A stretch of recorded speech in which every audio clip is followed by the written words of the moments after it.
అందరికీ నమస్కారం అండి. జీత్ విజయాస్ ఛానల్కు స్వాగతం. ఈరోజు మనం భాగవత కథలలో గజేంద్ర మోక్షం గురించి చెప్పుకుందాం. ద్రవిడ దేశాన్ని ఇంద్రద్యుమ్నుడు అనే రాజు పాలించేవాడు.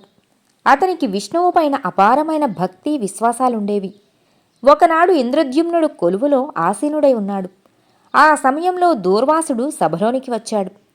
రాజకార్యాల్లో నిమగ్నుడైన ఇంద్రద్యుమ్నుడు దూర్వాసునికి వెంటనే స్వాగతం చెప్పలేదు. అందుకు దూర్వాసుడు కోపించాడు. మదగర్వంతో వెర్రవీగుతున్నావు కనుక నువ్వు మదపుటేనుగువై జన్మించు అని శాపమిచ్చాడు. ఇంద్రద్యుమ్నుడు దుఃఖిస్తూ దూర్వాసుని కాళ్ళు పట్టుకుని తనను క్షమించమని ప్రార్థించాడు. శాప విమోచనం చెప్పవలసిందిగా వేడుకున్నాడు. మహావిష్ణువే స్వయంగా వచ్చి నీకు శాప విమోచనం కలిగిస్తాడని దూర్వాసుడు తెలియజేశాడు. శాపం కలిగినందుకు బాధపడినా స్వయంగా ఆ విష్ణువే వచ్చి శాప విమోచనం కలుగుజేస్తాడనే మాటకు ఇంద్రద్యుమ్నుడు ఎంతో సంతోషించాడు. ఇంద్రద్యుమ్నుడు త్రికూట పర్వత సమీపంలో ఉన్న అరణ్యంలో ఒక ఏనుగుగా జన్మించాడు. ఏనుగుల గుంపుకు రాజై ఆ అడవిలో ఆనందంగా తిరగసాగాడు. ఒకరోజు ఆ గజరాజు సమీపంలోనే ఉన్న ఒక కొలనులో దిగాడు. దానితో పాటు అతని భార్యలైన ఏనుగులు కూడా నీటిలో దిగాయి. అన్నీ సరస్సును అల్లకల్లోలం చేస్తూ వినోదించసాగాయి. అప్పటి వరకు నిశ్చలంగా ఉండే మడుగు అల్లకల్లోలం అయినందుకు అందులోనే నివాసం ఉండే ఒక మొసలికి కోపం వచ్చింది. అది వచ్చి ఏనుగు కాలును పట్టుకున్నది.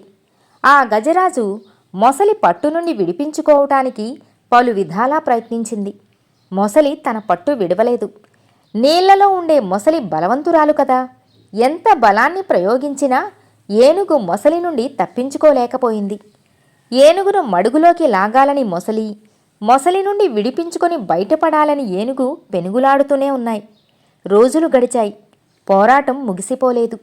గజరాజు వెంట వచ్చిన ఆ ఆడ ఏనుగులు ఏమీ చేయలేక గజేంద్రుని అక్కడే విడిచి వెళ్ళిపోయాయి. ఒంటరిగా మిగిలిపోయిన స్థైర్యాన్ని కోల్పోకుండా ఆ గజరాజు పోరాడుతూనే ఉంది. మరికొన్ని రోజులు గతించినా ఆ పోరాటం ఆగలేదు. నెలలు గడిచాయి. ఆహారం నిద్ర లేకపోవడంతో గజేంద్రుని బలం క్షీణించింది. శక్తి ఉడిగిపోయింది. మహావిష్ణువు స్ఫురించాడు. వెంటనే శ్రీమన్నారాయణుని తలుచుకుని ఏకాగ్ర చిత్తంతో నారాయణ నీవే దిక్కు అంటూ మొరపెట్టుకుంది.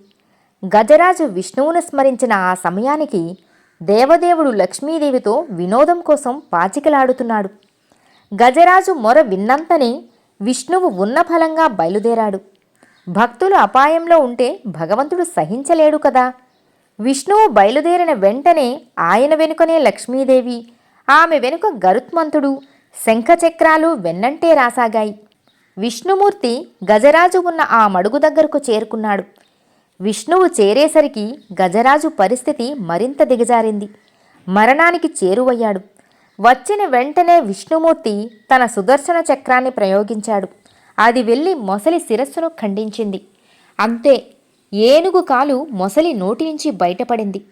గజరాజు మొసలి నుండి విముక్తుడయ్యాడు. సరస్సును వీడి గట్టుమీదికి వచ్చాడు. తనను రక్షించిన విష్ణుమూర్తిని గజరాజు ఎంతగానో స్తుతించాడు. సుదర్శన చక్రంతో ఖండింపబడిన మొసలి గంధర్వునిగా మారి తనకు శాప విముక్తిని కలిగించినందుకు విష్ణువును ఎంతగానో కీర్తించాడు.